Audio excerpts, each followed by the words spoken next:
ternyata kalau kita menginginkan sesuatu, alur untuk mendapatkannya itu kayak gitu teman-teman. Satu, percaya sama rencana Allah. Disebut dengan istikharah, minta pendapat Allah. Istikharah ini dalam konteks pembicaraan kita malam ini bukan sekedar ibadah sholat 2 rakaat.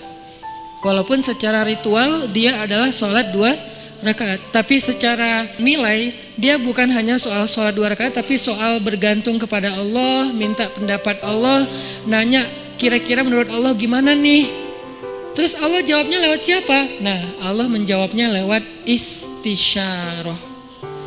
Pertama, istikharah, minta pendapat Allah. Ya Allah, beri saya petunjuk, ini mau gimanain, ini apa yang harus saya lakuin.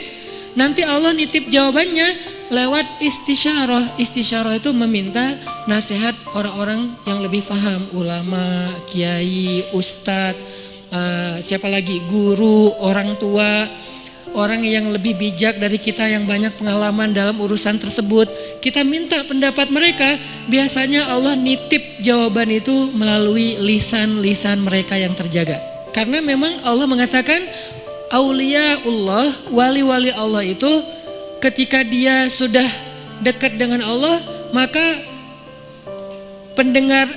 Allah menjadi pendengarannya, Allah menjadi penglihatannya. Maksudnya yang dia lihat itu sesuai dengan yang Allah inginkan, yang dia dengar itu hanya yang Allah ridhoi, yang dia ucapkan hanya yang Allah ridhoi. Artinya lisannya, telinganya, matanya udah terjaga, selain pikiran dan hatinya pastinya terjaga. Nah, orang kayak gini tuh utusan Allah setelah Rasulullah SAW dalam wujud ulama, dai, bukan dalam wujud nabi dan rasul, karena tidak ada lagi nabi setelah Rasulullah. Jadi kita kalau mau tahu Allah nitip pesan ke kita, cari tahunya ke ulama. Syekh, Allah nitip pesan gak ke saya? Gitu kalau bahasa santainya ya. Tapi kan gak mungkin kita ngomong gitu ya. Emang lu siapa? Syekh maksudnya beri saya nasihat. Cuman itu terlalu resmi lah.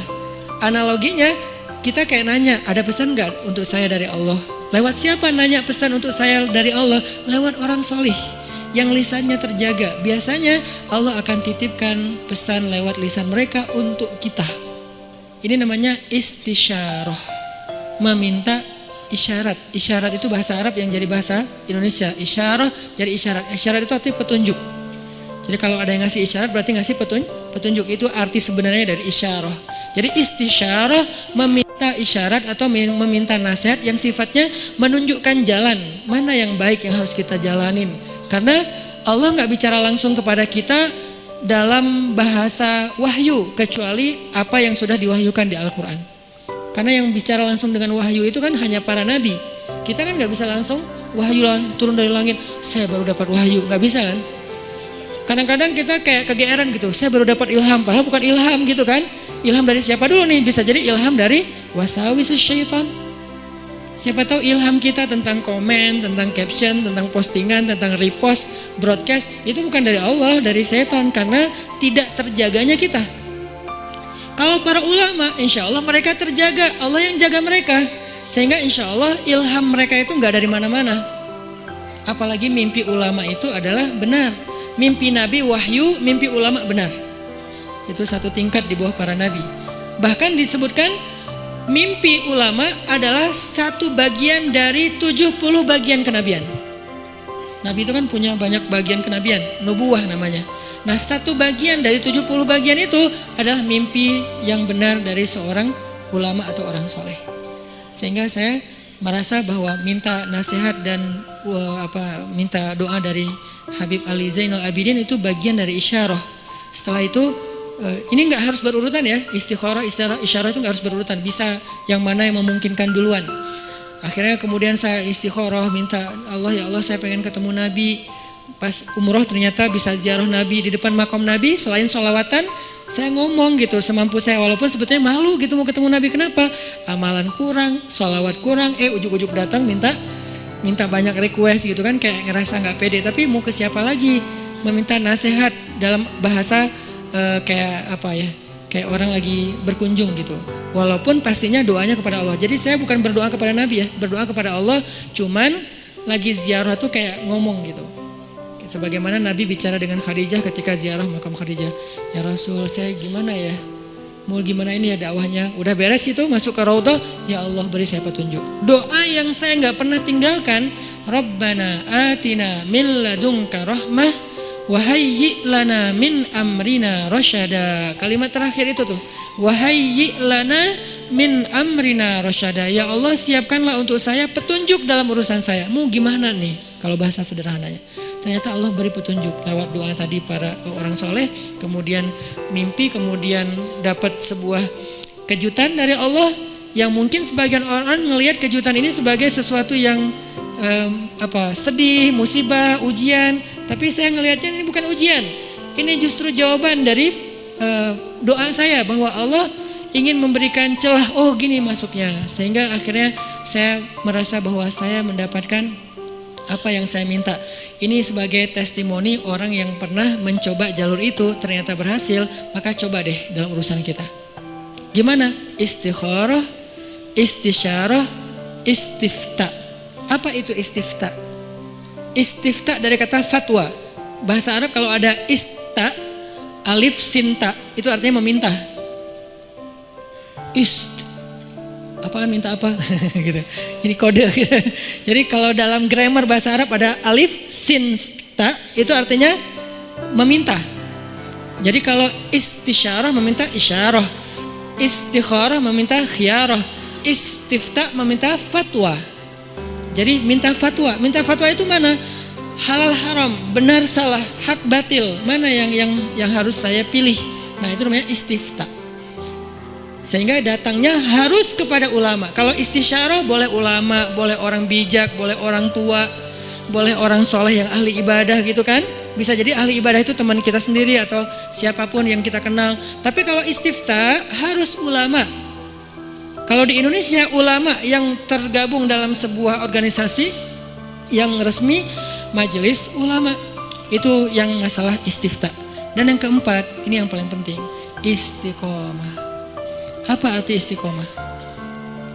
Banyak orang mengartikan istiqomah itu terus menerus, bukan. Itu namanya dawam. Kalau kita sholat tahajud setiap malam selama setahun, namanya dawam dengan tahajud. Disebut orang yang qawwam. Kalau sekali doang, qaim. Kalau kita puasa setiap Senin Kamis selama bertahun-tahun, namanya dawam, berpuasa. Disebut dengan sawam. Kalau sekali doang, soim. Kalau cewek, soimah. Nih, berarti soimah ini puasa cowok, puasa cewek, soimah. Kalau udah sering, sawamah. Kalau qiyam, qaimah. Kalau udah sering, qawwamah. Itu dalam bahasa Arabnya. Nah, itu namanya dawam, terus-terusan, daimun gitu kan. Mereka selalu dawam. Tapi kalau istiqomah artinya bukan konsisten. Dawam itu kan konsisten. Kalau istiqomah itu komitmen. Apa bedanya? Kalau komitmen itu tetap on the track apapun yang terjadi, itu namanya istiqomah. Gak mau keluar dari garisnya, gak mau keluar dari fisabilillah, gak mau keluar dari syariat dengan batasan syariat yang luas pastinya. Jangan sampai kita menuduh orang udah keluar dari batasan syariat padahal batasan kita sempit. Bisa jadi dia gak keluar, cuman batasan kita yang sempit. Harusnya syariat itu luas. Keluasan syariat tergantung wawasan Islam kita. Ada yang mengatakan, itu gak boleh, padahal boleh. Kenapa dia bilang gak boleh? Karena mungkin dia baru tahu satu dalil. Itu haram, padahal makruh. Itu makruh, padahal mubah gitu kan. Nah intinya, kalau kita gak keluar dari batasan syariat, apapun kejadiannya, kita disebut orang-orang yang istiqomah. Komitmen dengan Islam. Kalau komitmen, Allah pasti bantu. Innalladzina qalu rabbunallah tsumma istaqamu, Allah bantu apa? Tatanazzalu alaihil malaikah, malaikat turun. Kemudian Allah menolongnya, Allah menjauhkannya dari musuh. Nah ini 4 cara untuk sampai kepada kebaikan yang kita harapin. 1, minta pendapat Allah. 2, minta pendapat orang bijak. 3, minta pendapat ulama. 4, kalau udah tahu dari 3 itu ilham, kemudian isyarah, kemudian fatwa, maka fastaqim. Fastaqim, tetaplah di situ, jangan melenceng walaupun sekedar mata ataupun perasaan. Apalagi sampai kaki kita melenceng, walaupun sekedar mata aja atau perasaan Rabbana la tuzigh qulubana. Ya Allah, jangan biarkan hati kami tergelincir. Ya muqallibal qulub tsabbit qulubana. Allahumma habbib ilainal iman. Jadi kita minta kalau kayak gini, insya Allah teman-teman gak usah khawatir. Bilang ke mereka, kata Allah, Allah takhafu, janganlah kalian takut karena Allah bersama dengan kalian.